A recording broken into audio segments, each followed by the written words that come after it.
오늘 말씀은 에스겔서 24장 15절에서 24절 말씀입니다. 우리 한 절씩 교독해서 읽도록 하겠습니다. 제가 15절부터 읽겠습니다.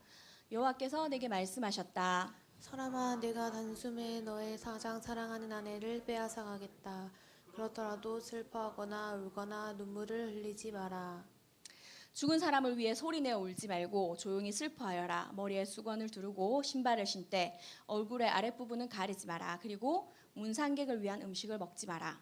그래서 내가 아침에 사람들에게 이야기해 주었는데 저녁이 되자 내 아내가 죽었다. 이튿날 나는 여호와께서 명령하신 대로 했다. 그때 사람들이 내게 와서 물었다. 도대체 이런 일들이 무슨 뜻인지 우리에게 말씀해 주시겠습니까? 내가 그들에게 말했다. 여호와께서 내게 말씀하셨다. 이스라엘 백성에게 다음과 같이 전하라고 하셨다. 주 여호와의 말씀에 너희의 긍지와 자랑이요 너희 눈의 즐거움이며 애정의 대상인 내 성전을 내가 더럽힐 것이다. 그리고 너희가 뒤에 두고 온 너희의 아들 딸들도 칼에 죽을 것이다. 에스겔이 한 대로 너희에게 하게 될 것이다. 너희는 너희 얼굴 아랫부분을 가리지 못할 것이며 문상객을 위한 음식도 먹지 못할 것이다. 머리에 수건을 두르고 신발을 신은 채 소리내어 울지도 못할 것이다. 너희는 너희 죄 가운데서 사라질 것이며 서로를 바라보고 탄식할 것이다. 그러므로 에스겔이 너희에게 표징이 되고 너희도 에스겔이 행동한 대로 하게 될 것이다. 이런 일이 일어날 때에는 너희 주 여호와라는 것을 알게 될 것이다. 아멘. 오늘 말씀은 깨자 생존으로 말씀의 제목을 잡아봤습니다. 교회 오빠라고 하는 영화를 혹시 보신 분이 있으십니까? 보신 분 있으십니까? 못 보셨습니까? 네, 저도 소문만 들었고 보지는 못했습니다. 그런데 조금 이 이야기를 들어보신 분들도 있을 거예요. 그 이관희라고 하는 집사님이 그 암에 걸려서 그 투병하는 과정을 이제 그 KBS에서 암 투병 환우들을 찍는 다큐 속에서 이제 그 집사님을 만났다가 이제 그걸 영화로 해서 그분이 재발하고 그래서 또 천국에 가고 했던 그 모든 과정들을 그린 다큐라고 우리가 얘기 들었습니다. 우리가 예수를 믿으면 복 받는다 이런 얘기 참 많이 하잖아요. 그런데 가끔 우리의 삶에서 좀 이해하기 힘든 사람들을 보기도 합니다. 우리 주변에 참 예수를 잘 믿는데 아프기도 하고 또 참 예수를 잘 믿는데 그 가정에 어떤 어려움들이 있어서 그 어려움들 속에서 힘든 시간들을 보내는 그런 사람들을 보면서 예수를 믿으면 복 받는다 그랬는데 도대체 저건 뭘까? 우리가 이런 고민들 좀 하게 됩니다. 우리의 부모님들 참 예수 잘 믿는 것 같은데 왜 우리 부모님은 이런 문제에서 좀 해결이 안 될까? 뭐 이런 생각을 좀 하기도 하게 됩니다. 오늘 말씀에서도 에스겔에게 나타난 하나님은 그렇습니다. 하나님이 에스겔에게 그 유다 백성들을 향해서 하나님의 심판을 선포하라고 이야기를 하시면서 우리가 에스겔을 읽어오면서 다양한 그 행동들을 통해서 하나님이 이스라엘을 그 심판하시겠다라고 하는 것들을 보여주셨습니다. 혹시 기억나는 거 있으세요? 읽으면서 잘 안 들립니다. 가는 귀가 먹어가지고. 우리가 에스겔을 쭉 읽었잖아요. 이때까지 읽으면서 하나님이 유대 백성들한테 이스라엘이 심판을 받아서 완전히 망하게 될 것이다라고 하는 말을 전하라고 하면서 이상한 행동들을 막 시키시잖아요. 네, 혹시 그런 것 중에서 기억나는 거 있으십니까? 그렇죠. 네, 왼쪽으로 390일, 오른쪽으로 40일 이렇게 누워서 살아라 뭐 이렇게 한 것도 있었고요. 또 어떤 게 있습니까? 벽에 구멍을 뚫고 그 벽으로 짐을 이렇게 내놓고 또 그 짐을 가지고 오고 하는 일들을 하라 뭐 이런 것들도 있었고요. 또 그 사람의 인분, 사람의 변으로 그 빵을 조금 구워서 먹어라 뭐 이런 이야기들을 하신 것들도 있습니다. 우리가 생각해 봤을 때 도저히 이해가 안 되는 그런 행동들을 하나님께서 많이 하도록 하셨어요. 오늘 말씀에서도 그렇습니다. 오늘 말씀에서 누가 죽었죠? 그렇죠. 에스겔의 아내가 죽었습니다. 근데 그것도 그냥 죽은 게 아니에요. 어떻게 죽었다고 되어 있습니까? 하나님께서 어떻게 죽었다고 했을까요? 네.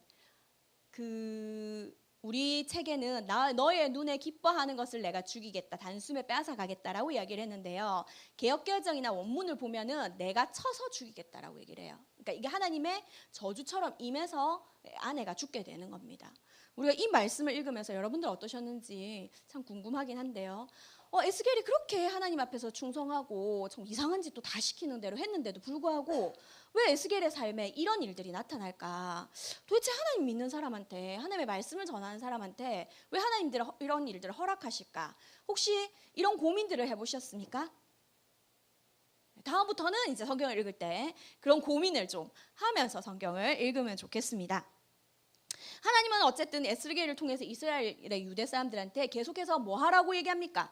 회개하라고 얘기를 합니다. 너희의 죄를 회개하라. 그렇지 않으면 반드시 멸망시킬 것이다. 너희는 너희의 죄대로 내가 심판할 거다. 그러니까 회개하는 사람은 내가 살려주겠다. 그렇지만 예루살렘을 멸망시킨다. 예루살렘의 성전은 완전히 무너뜨린다. 너희가 그 성전을 아무리 사랑한다 한들 하나님의 성전에 계시기 때문에 그 성전 절대 멸망하지 않는다라고 말하고 있지만 그거는 거짓말이다. 그거는 속고 있는 것이다. 절대 그렇지 않다. 나는 그 성전을 멸망시키겠다. 하나님 계속 그렇게 말씀하십니다. 그러면서 오늘 하나님이 보여주신 게 뭐냐면 에스겔의 아내의 죽음이에요. 근데 그 아내의 죽음도 그냥 죽게 하신 게 아니에요. 어떻게 하셨죠? 에스겔 24장 21절에서 24절 말씀 같이 읽어보도록 하겠습니다. 같이 읽겠습니다. 시작. 이스라엘 백성에게 다음과 같이 전하라고 하셨다. 주 여호와의 말씀에 너희의 긍지와 자랑이요 너희 눈의 즐거움이며 애정의 대상인 내 성전을 내가 더럽힐 것이다. 그리고 너희가 뒤에 두고 온 너희의 아들 딸들도 칼에 죽을 것이다. 에스겔이 한 대로 너희도 하게 될 것이다. 너희는 너희 얼굴의 아랫부분을 가리지 못할 것이며 문상객을 위한 음식도 먹지 못할 것이다. 머리에 수건을 두르고 신발을 신은 채 소리내어 울지도 못할 것이다. 너희는 너희 죄 가운데서 사라질 것이며 서로를 바라보고 탄식할 것이다. 그러므로 에스겔이 너희에게 표징이 되고 너희도 에스겔이 행동한 대로 하게 될 것이다. 아멘. 자, 에스겔의 아내에게 임했던 이 죽음이 어떻게 됩니까? 유대 백성들에게 표징, 사인이 된다라고 얘기를 하시는 거죠. 에스겔의 아내는 어떻게 죽었습니까? 하나님이 너의 아내를 내가 칠 거다. 그러니까 그 치게 되면 어떻게 해라? 울지 마라. 슬퍼하지 마라. 그리고 너는 그 일을 사람들에게 가서 이야기를 해라. 그래서 에스겔이 그 다음날 오전에 사람들에게 이야기를 했습니다. 그런데 아내가 언제 죽었죠? 그날 저녁에 죽었습니다. 그리고 그 다음날 이제 장례를 해야 되죠. 에스겔이 장례식장에서 이제 그러고 있는 겁니다. 아내가 죽었는데, 하나님 말씀하신 대로 죽었는데, 사랑하는 아내가 죽었는데 울지도 못하고 망연자실하게 있는 겁니다. 네. 자, 이것이 사람들에게 표시가 된다라고 이야기를 합니다. 왜 이런 하나님이 이런 일들을 에스겔에게 허락하셨을까요? 도대체 이 에스겔의 죽음을 통해서 하나님이 이스라엘 백성에게 보여주려고 하셨던 그 표시, 그 사인은 무엇입니까? 그 사인은 너희가 너희 눈에 좋아하는, 너희가 자랑이라고 생각하는 예루살렘 성전은 반드시 무너질 것이다. 그리고 너희의 소망, 너희의 유일한 희망, 너희의 미래인 너희 자녀들도 칼에 엎드려서 죽임을 당하게 될 것이다. 그리고 너희가 그 소식을 듣게 되는 날 너희는 이것이 너무나 정말로 어처구니 없고 황당해서 울 힘도 없을 만큼 큰 충격에 사로잡히게 될 것이다. 에스겔이 지금 보여주는 이 모습이 너희에게 뭐가 된다? 표시가 된다. 너희가 그 모습 그대로 만나게 될 것이다. 너희가 정말로 멘붕이 와서 머리가 하얘져가지고 어찌할 바를 몰라서 서로를 바라보며 그냥 눈만 껌뻑껌뻑하면서 탄식하게 될 것이다 라고 이야기를 하십니다. 네. 그렇죠. 끔찍하죠. 네. 이 끔찍한 일을 에스겔에게 하나님 허락하셨고 에스겔은 그 일들을 감당하는데 어떻게 감당합니까? 하나님 싫습니다 이렇게 하지 않습니다. 그렇죠? 그렇게 하지 않고 그 일들을 감당해서 묵묵히 그 장례 시간에 어떻게 합니까? 울지 않고 그 시간들을 보냅니다. 예, 이스라엘 사람들에게 있어서 장례의 풍습이 있어요. 우리도 장례의 풍습이 있잖아요. 그 장례의 풍습에 어떤 것이 있었냐면 머리를 풀어 헤쳐야 됩니다. 막 머리를 풀어 헤치고 그다음에 손으로는 입을 가려야 돼요. 그리고 울어야 됩니다. 네. 그리고 너무 슬픈 가운데 있으니까 이 사람들이 음식을 먹을 수 없어요. 그러니까 이웃의 사람들이 음식을 만들어서 가져다 줍니다. 그럼 그거를 먹으면서 슬픔을 달래는 거예요. 근데 금방 우리가 읽은 말씀에 어떻게 한다는 겁니까? 얼굴의 아랫부분을 못 가린다는 거예요. 음식을 갖다 줘도 못 먹는다는 거예요. 머리에 수건을 쓴다라는 건 이 머리를 풀어 헤치지도 못하는 상태가 된다라는 겁니다. 예, 에스겔의 아내가 죽었을 때 나타나는 이 표지는 사실은 하나님의 저주를 받아서 죽은 사람 앞에서는 이렇게 울음으로 슬픔을 표현할 수가 없는 상태인 겁니다. 그래서 하나님이 에스겔의 아내에게 네 아내가 저주받아 죽은 것처럼 그렇게 행동하라라고 이야기를 하는 거예요. 왜냐하면 이스라엘이 저주받아 심판의 날이 임했기 때문에 그렇게 말씀하신 것이고, 그 저주의 심판의 날이 임했을 때 그들의 모습이 이렇다라는 거죠. 우리 고민하게 됩니다. 왜 에스겔에게 이런 일들이 일어났을까? 그렇게 하나님을 성실하게 잘 하나님의 뜻 가운데 살아왔던 사람이, 그 포레된 사람에게 무슨 기쁨이 있었겠어요? 그죠? 30에 하나님의 말씀을 받았으니까 그 아내도 젊고 그도 젊습니까? 다, 그죠? 아이가 있다고 나오진 않죠. 그렇기 때문에 또 아이를 낳을 수 있는 아내죠. 미래가 있는 아내입니다. 그죠? 자기의 기쁨이고 유일한 자랑인 그 아내를 하나님이 치셔서 데려가시는 거죠. 이스라엘이 그렇게 자랑이라고 생각하는 거, 그렇게 기쁨이라고 생각하는 거 하나님이 걷어가시면 아무것도 아니다라는 걸 우리에게 보여줍니다. 그러면서 이 고난받은 에스겔을 통해서 그 유대 백성들과 함께 그 심판의 현장들을 살아가는 에스겔을 통해서 하나님은 우리에게 말씀하십니다. 예, 고난받는 종, 하나님의 말씀을 가지고 살아가는 하나님의 사람들은 고난을 받는 그 종의 자리에 갑니다. 우리 신약 시대에 이런 일들이 일어날까요? 글쎄 잘 모르겠습니다만은 그 이관희 집사님이 고난받았다 이렇게 말하기는 참 쉽지 않은 표현입니다. 제가 감히 그렇게 말씀드릴 수는 없어요. 하지만 하나님의 믿음의 사람들을 통해서 하나님은 그 믿음을 나타내 보이시는데, 그 사람들이 고난의 불을 통과하는 모습을 통해서 하나님의 살아계심을 증거하십니다. 예, 우리는 잘 믿기 때문에 고난이 안 오고 늘 행복하고 늘 기쁘고 늘 건강하게 살아가면 그것이 하나님의 복이라고 생각을 합니다. 그리고 그것으로 하나님이 증거될 거라고 생각합니다. 맞습니다. 예, 우리가 건강하게 행복하게 즐겁게 살아가는 것을 통해서 하나님이 증거되는 거 맞습니다. 그렇지만 또 다른 면으로 고난의 그 어두운 터널을 믿음으로 통과하는 그 사람들의 믿음을 통해서 하나님의 살아계심이 또한 증거되기도 하는 겁니다. 그래서 우리가 어떤 상황에서 누가 어떤 고난을 겪는지 우리가 스스로 말할 수 없지만, 이것이 하나님부터 온 것이다 아니다, 죄로 인한 것이다 아니다 말할 수 없지만, 믿음의 사람들에게 우리에게 당해지는 고난에 대해서 우리는 어떻게 해야 되냐면 믿음으로 그 일들을 감당하는 것이 필요합니다. 그리고 그 일들을 감당하는데 누가 감당하셨습니까? 예수 그리스도가 감당하셨습니다. 에스겔의 아내가 꼭 저주받아 죽은 것처럼 예수 그리스도도 저주받아 죽은 자다라고 성경에서 사람들은 생각했다라는 거죠. 이사야 53장 4절에 보면 그는 실로 우리의 질고를 지고 우리의 슬픔을 당하였거늘 우리는 생각하기를 그는 징벌을 받아 하나님께 맞으며 고난을 당한다 하였노라.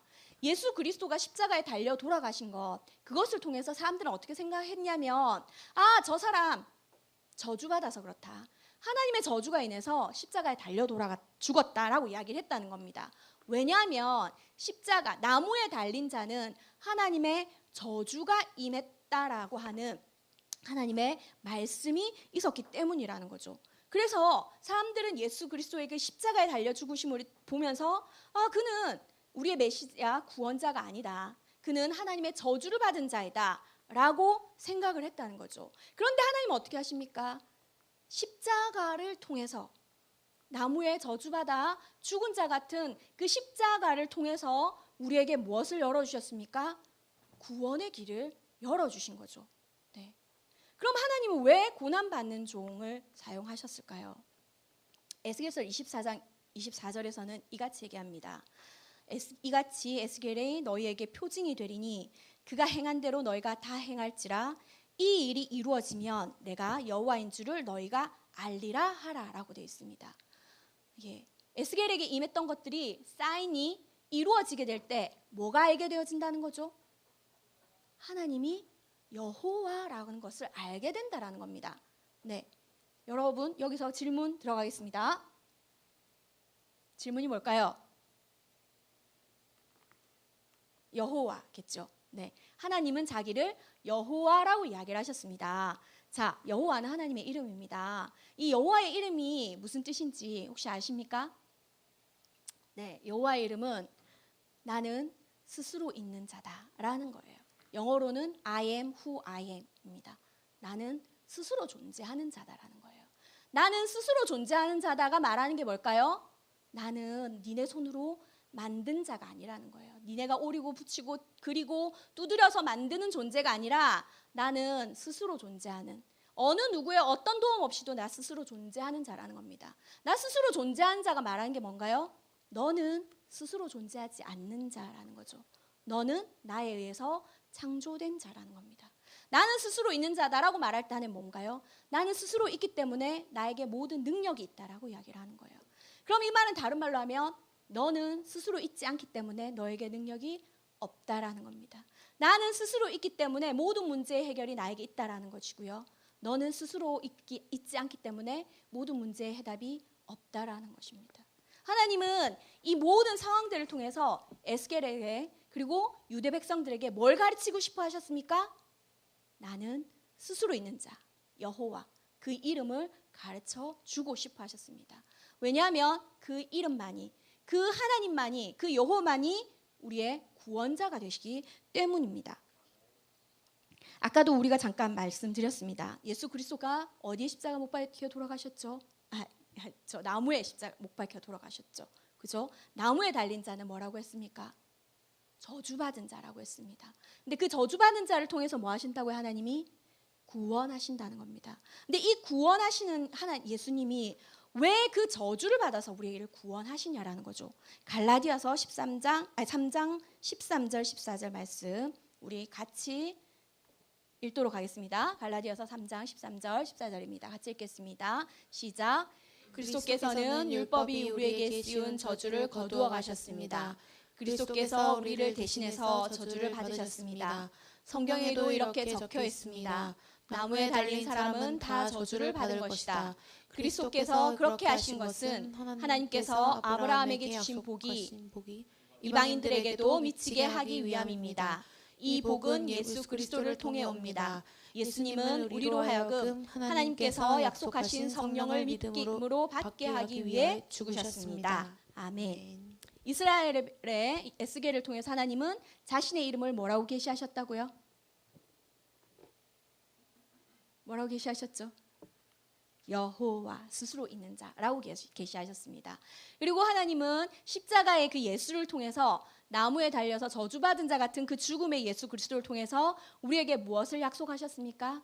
아브라함에게 약속하신 그 성령을 믿음으로 받게 하기 위해서 나무에 달린 사람은 다 저주받은 자와 같다라고 하는 그 십자가를 사용하셔서 우리에게 보여주시고 계십니다. 그래서 예수 그리스도를 믿는 것, 그 십자가를 믿는 것, 그것은 영화에 나오는 슈퍼히어로 하나님을 믿는 게 아닙니다. 우리는 영화 속의 슈퍼히어로를 너무너무 좋아하죠. 근육도 우락부락하고 무슨 일이 있으면 어디서 갑자기 확 나타나가지고 모든 문제를 해결해주고 알라딘의 요술 램프처럼 이렇게 살살 돌리기만 하면 주인님 뭘 원하십니까? 라고 이야기를 하는 그런 지니 같은 존재가 우리의 하나님이 아니라는 거죠. 우리가 하나님을 믿으면서 우리 안에 그런 우상들이 너무 많이 있을 수 있습니다.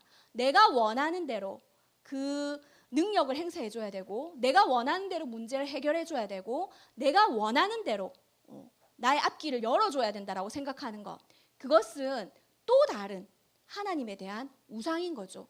하나님은 우리에게 그것을 약속하지 않으셨습니다. 하나님이 약속하신 건 성령입니다. 그런데 그 성령은 어디를 통해서요? 나무에 달린 사람 예수 그리스도, 그 십자가를 통해서 온다라고 하는 것, 그것을 믿을 때만 온다라고 하는 것을 우리에게 말씀해 주고 계십니다. 예수님의 이름이 무엇입니까?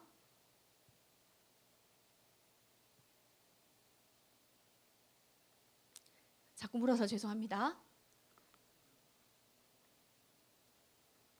임마누엘. 네, 하나님 예수님은 임마누엘이란 이름으로 우리 자신을 계시하셨습니다.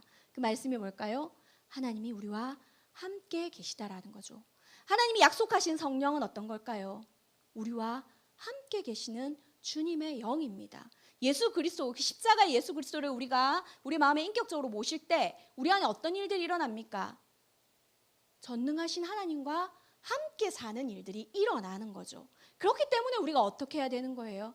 우리 안에 있는 잘못된 우상들을 깨야 되는 겁니다. 우리 안에 있는 잘못된 생각들을 타파해야 되는 겁니다. 우리 안에 우리가 생각하는 그 하나님의 허상, 하나님에 대한 망상, 하나님에 대한 공상을 깨뜨려 버려야 되는 것입니다. 우리가 에스겔서를 하면서 제가 계속 제목들의 신경을 참 많이 썼습니다. 첫 번째 제목이 무엇이었는지 아십니까?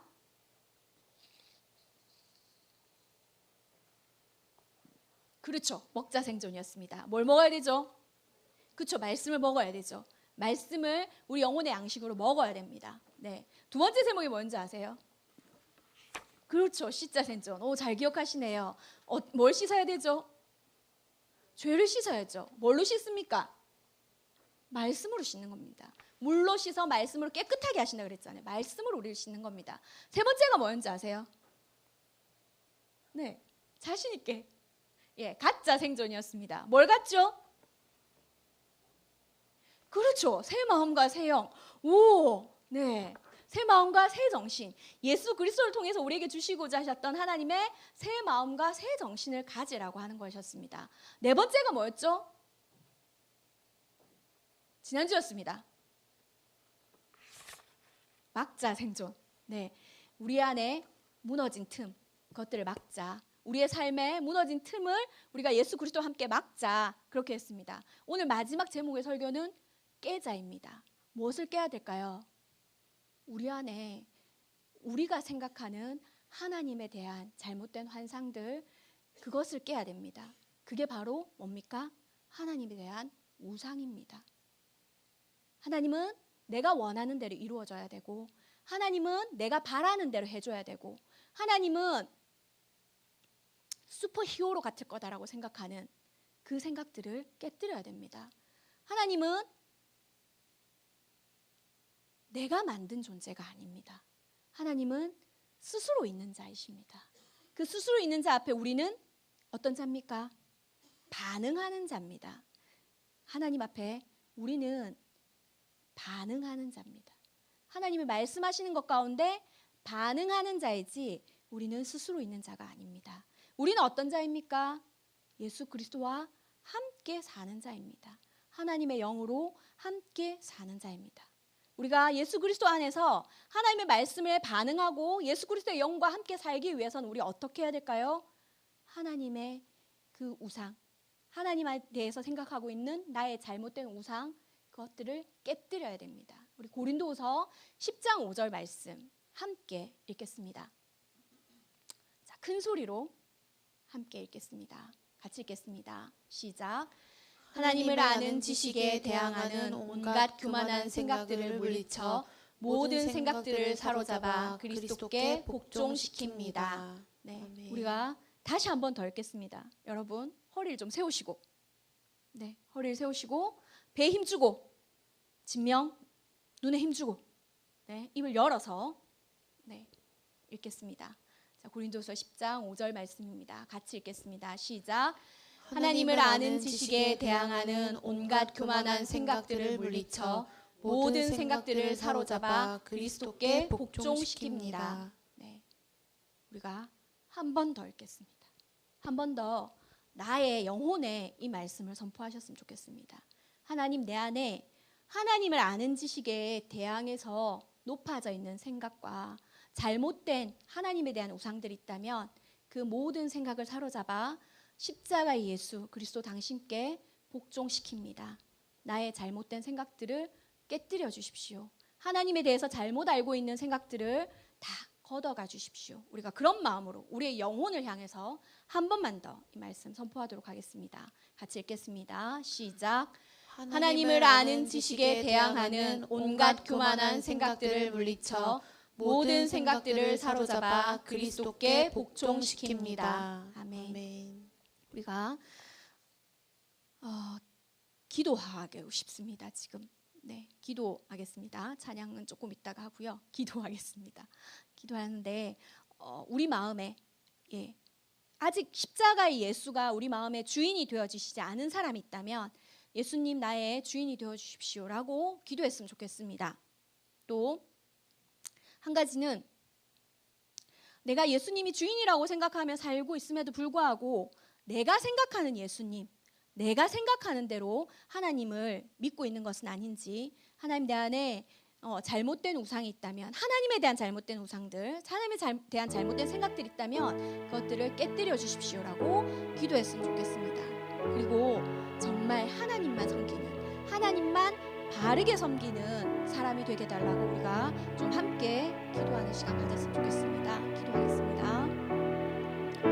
주님 감사합니다. 우리를 잘 부르시고 하나님의 은혜로 말씀 가운데 나올 수 있도록 보내주셔서 정말 감사합니다. 하나님 우리 안에 잘못된 우상들 많이 있습니다. 하나님 그것들을 깨뜨려 주시길 기도합니다. 하나님 당신의 은혜로 그것들을 깨뜨려 주셔서 온전히 정말 하나님만 의지하는 자로 살아갈 수 있도록 도와주셔서 하나님 우리 안에 또 십자가의 예수 그리스도가 주인이 되지 않은 자가 있다면 하나님 그 마음의 문을 열고 예수 그리스도를 주로 받아들일 수 있도록 하나님 도와주옵소서. 오직 예수만이 주님이시고 오직 예수만이 구원자이신 것을 하나님 깨달을 수 있도록 하나님 도와주시고 그 예수를 믿음으로, 그 십자가 예수를 믿음으로 하나님의 삶 가운데, 우리의 삶 가운데 승리자로 살아갈 수 있도록 하나님 도와주옵소서. 하나님 우리가 우리 안에 하나님 정말 잘못된 생각들이 많은 것을 다시 한번 고백합니다. 하나님 우리의 생각들이 너무나도 잘못되어 있어서 하나님을 제대로 보지 못하고 하나님 우리 안에 잘못된 수로 희롱으로 만들고 살아가는 적이 너무 많은 것을 고백합니다. 하나님 우리 안에 하나님에 대해서 바른 생각 가질 수 있도록 하나님 도와주옵소서.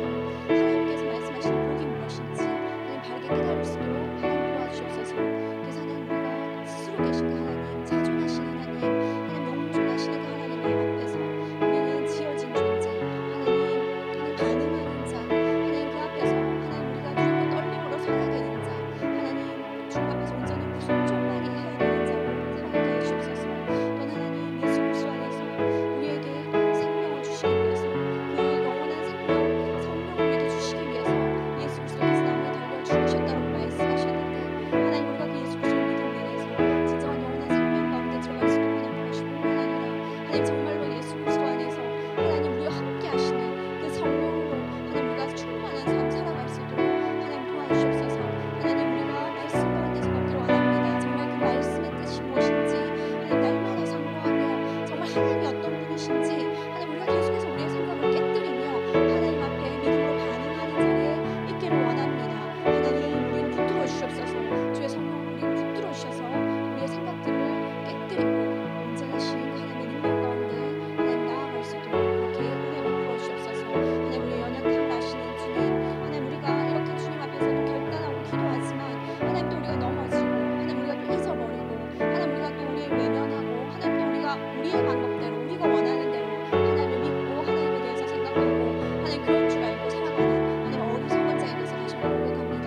하나님 우리의 어리석음 가운데 주님 역사해 주셔서 하늘로부터 오는 지혜가 있게 하시옵소서. 하나님을 바르게 알 수 있는 하나님 그 은혜들을 하나님 허락해 주시옵소서. 하늘의 문을 여시고 하나님 우리 가운데 지혜와 계시의 영으로 주님 하셔서 정말 하나님이 어떤 분인지 알아갈 수 있도록 하나님 도와주시옵소서. 살아계신 그 하나님을 우리가 우리의 삶 가운데 함께 누리며 살아가는 자, 임마누엘의 복이 어떠한 것인지 우리의 삶에서 경험하며 살아가는 자들 되어줄 수 있도록 하나님 은혜 베어주시옵소서. 참 좋으신 아버지 감사합니다. 오늘도 우리의 코에 호흡을 주셔서 이 하루를 주시고 이 하루에 하나님 앞에 나와서 하나님을 예배하게 하시고 하나님 말씀 가운데서 하나님 우리의 생각들을 다시 한 번 더 돌아볼 수 있는 은혜 주셔서 주님 감사합니다.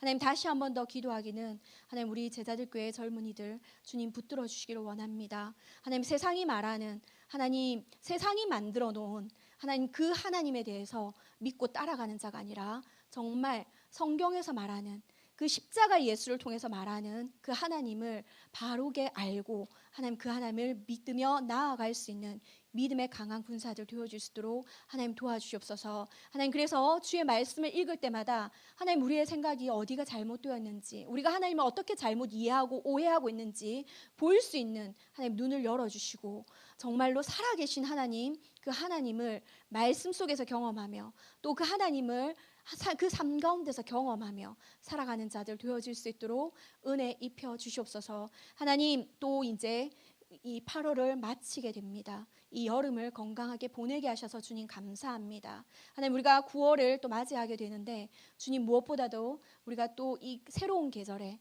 하나님 다시 한 번 더 하나님 앞에 일어날 수 있도록 하나님 도와주시고 엎드릴 수 있도록 도와주시고 주의 말씀을 읽을 수 있도록 도와주시고 주의 말씀을 붙잡고 기도함으로 하나님 우리의 생각을 사로잡아 그리스도께 복종할 수 있도록 하나님 도와주시옵소서. 그래서 하나님 이 결실의 계절이라고 말하는 이 가을에 하나님 우리가 이 한 해를 돌아보며 하나님 내게 이런 열매를 맺게 하셨습니다라고 올려드릴 것이 있는 자들 되어줄 수 있도록 은혜를 더하여 주시옵소서. 한 주간도 하나님 하나님의 은혜와 하나님의 말씀으로 우리를 인도해 주실 것을 믿고 감사드리며 살아계신 예수 그리스도의 이름으로 기도드렸습니다.